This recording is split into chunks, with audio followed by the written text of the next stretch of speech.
പലപ്പോഴും നമ്മൾ വീട്ടിൽ ചെറിയ കുട്ടികളോട് അല്ലെങ്കിൽ പെൺകുട്ടികളോട് എപ്പോഴും നമ്മൾ ചീത്ത സ്പർശനത്തെ പറ്റി നല്ല സ്പർശനത്തെ പറ്റി പഠിപ്പിച്ചു കൊടുക്കാറുണ്ടെങ്കിലും എനിക്ക് തോന്നുന്നു ആൺകുട്ടികൾ അതിനെക്കുറിച്ച് അത്ര ബോധവാന്മാരല്ല. പല വീടുകളിലും ആൺകുട്ടികൾക്ക് അതിന് ആവശ്യമായിട്ടുള്ള ഒരു നിർദ്ദേശങ്ങൾ നമ്മൾ ആരും കൊടുക്കാറില്ല എന്ന് പലപ്പോഴും തോന്നിയിട്ടുണ്ട്.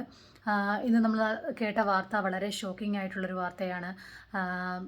നമ്മളെ ലൈംഗിക ചൂഷണങ്ങൾ നേരിടുന്നത് കൂടുതലും പെൺകുട്ടികളാണെന്ന് സമൂഹത്തിൽ പരക്കെയൊരു ധാരണയുണ്ടെങ്കിൽ അറിയപ്പെടാതെ ഒരുപാട് ചെറിയ ആൺകുട്ടികൾ ലൈംഗിക ചൂഷണങ്ങൾക്ക് വിധേയരാകുന്നുണ്ട്.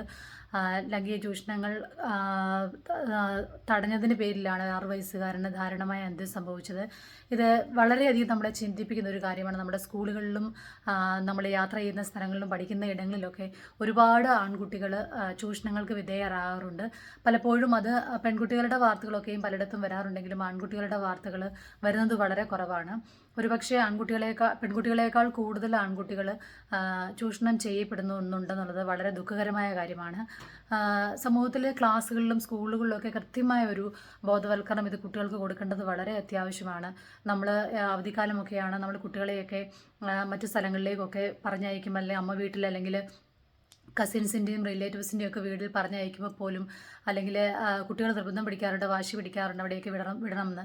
അപ്പം ഏറ്റവും അടുത്ത നമ്മുടെ ബന്ധുക്കളായ ആളുകളെ പോലും വിശ്വസിക്കാൻ സാധിക്കാത്ത ഒരു കാലത്തിലാണ് നമ്മൾ ജീവിക്കുന്നത്. അതുകൊണ്ട് തന്നെ ഒരു ആൺകുട്ടിയാണെങ്കിലും പെൺകുട്ടിയാണെങ്കിലും അവർ പോകുന്ന ഇടങ്ങളിൽ നല്ല സ്പർശനവും ചീത്ത സ്പർശനവും തിരിച്ചറിയണമെന്നും അല്ലെങ്കിൽ നമ്മൾ ഇങ്ങനെയുള്ള കുട്ടികളെ അല്ലെങ്കിൽ ആകർഷിക്കുന്ന രീതിയിലുള്ള റിവാർഡ്സ് കൊടുക്കുന്ന സമയത്തൊക്കെ പല കുട്ടികളും ആളുകളുടെ പുറകെ പോകാറുണ്ട്. അല്ലെങ്കിൽ കുട്ടിക്ക് കൃത്യമായിട്ടുള്ള രീതിയിലുള്ള ബോധവൽക്കരണം നൽകിയിട്ടില്ലെങ്കിൽ തീർച്ചയായും കുട്ടികൾ അവർ പഠിക്കുന്ന സ്ഥലങ്ങളിലും യാത്ര ചെയ്യുന്ന സ്ഥലങ്ങളിലും ഒക്കെ ചൂഷണം ചെയ്യപ്പെടാൻ വളരെ സാധ്യതയുണ്ട്. പ്രത്യേകിച്ച് ഈ അവധിക്കാലം നമ്മൾ നമ്മുടെ സാന്നിധ്യത്തിലും അല്ലെങ്കിൽ നമ്മുടെ ഒരു കൺവട്ടത്തുമല്ലാതെ കഴിവതും കുഞ്ഞുങ്ങളെ ഒരിടത്തോട്ടും പറഞ്ഞയക്കാതിരിക്കുക. ഒരു 3 കുഞ്ഞുങ്ങളുടെ അമ്മയെന്ന നിലയിൽ എന്നെ ഇത്തരത്തിലുള്ള വാർത്തകൾ കേൾക്കുമ്പോൾ വളരെയധികം ദുഃഖം തോന്നാറുണ്ട്.